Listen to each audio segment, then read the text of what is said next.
ជំរាបសួរសិស្សទាំងអស់គ្នា Hello everyone. Let's learn Khmer through reading stories. So this is one of the stories titled The Goose and the Cow Dung.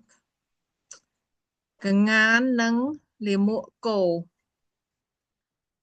មានសត្វក្ងានមួយហ្វូង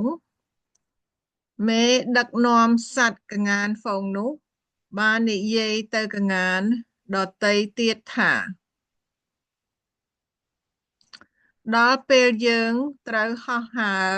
ទៅភូមិភាគខាងត្បូងហើយព្រោះ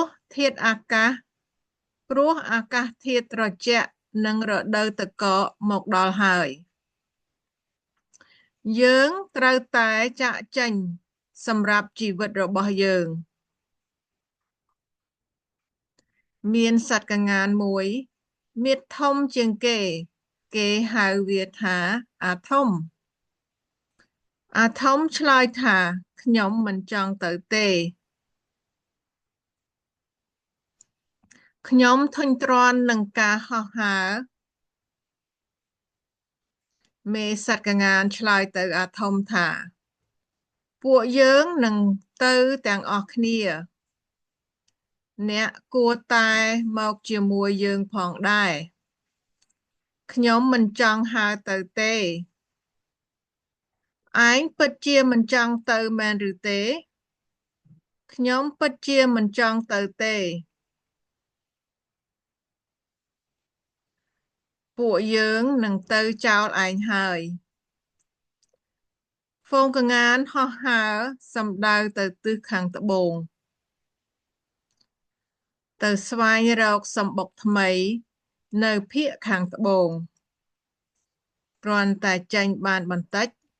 ក៏មានព្រិលធ្លាក់មករយ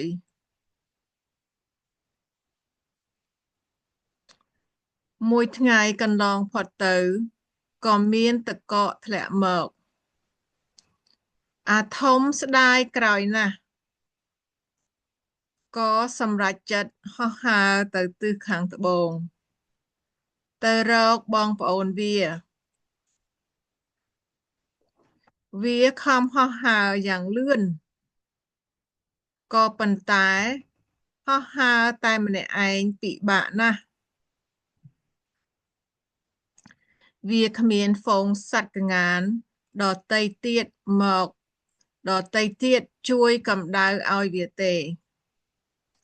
ព្រោះហ្វូងក្ងានអាចធ្វើជារនាំងបាំងខ្យល់មិនសូវត្រជាក់សត្វក្ងានផ្លាស់ប្ដូរគ្នាហោះហើរនៅជួរខាងក្រៅ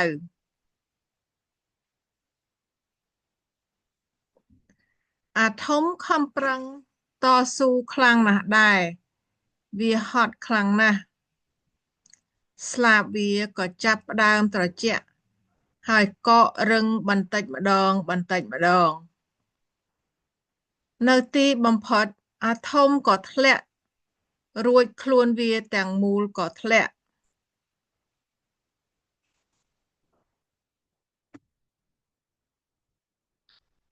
មកលើលាមកគោមួយដុំធំ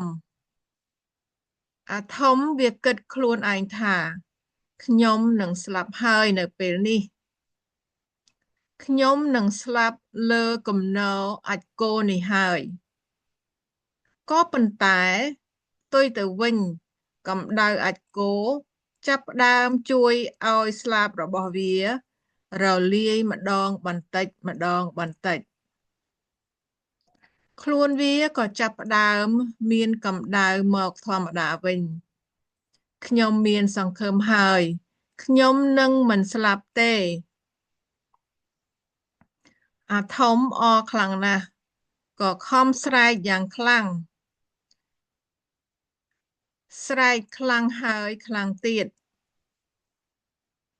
មានសត្វឆ្មាព្រៃយ៉ាងធំមួយបានឮសំឡេងអាធំស្រែក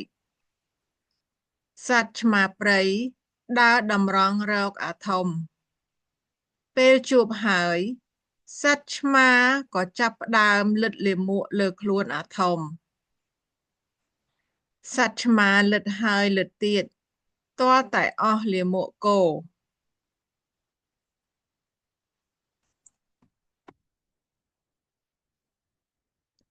សត្វឆ្មាព្រៃក៏ចាប់ផ្ដើមខំសាច់របស់អាធំក៏ចាប់ផ្ដើមភ័យម្ដងទៀត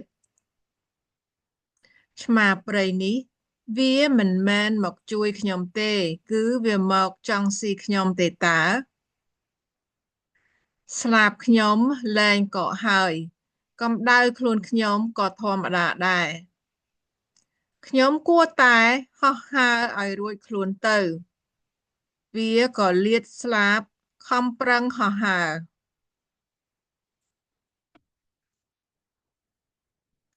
ចេញពីឆ្មាព្រៃអាធំបានទទួលសេរីភាពដោយតែដោយសារតែវាក្លាហានអាធំមេអាធំសម្រេចចិត្តខុសមួយពេល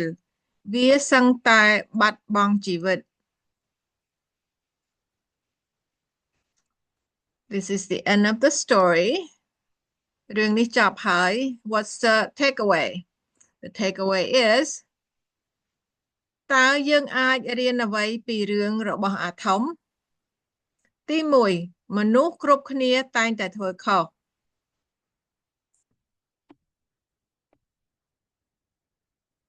នៅពេលដែលយើងជួបប្រទះនឹងឧបសគ្គយើងមិនត្រូវស្រែកឡើយបើសិនជាយើងស្រែកយើងអាចឲ្យឱកាសអ្នកដែលមិនចូលចិត្តយើងចុងក្រោយបង្អស់ Lastly ក្រោកឡើងពីលើស្ថានភាពកាលៈទេសៈរបស់អ្នក Rise above your situation or your circumstances This is the end. I hope you like the story and I will make time for another one. Leave me your comment if you like to hear more stories. Anyway, have a great day. Thank you for visiting my channel. Goodbye.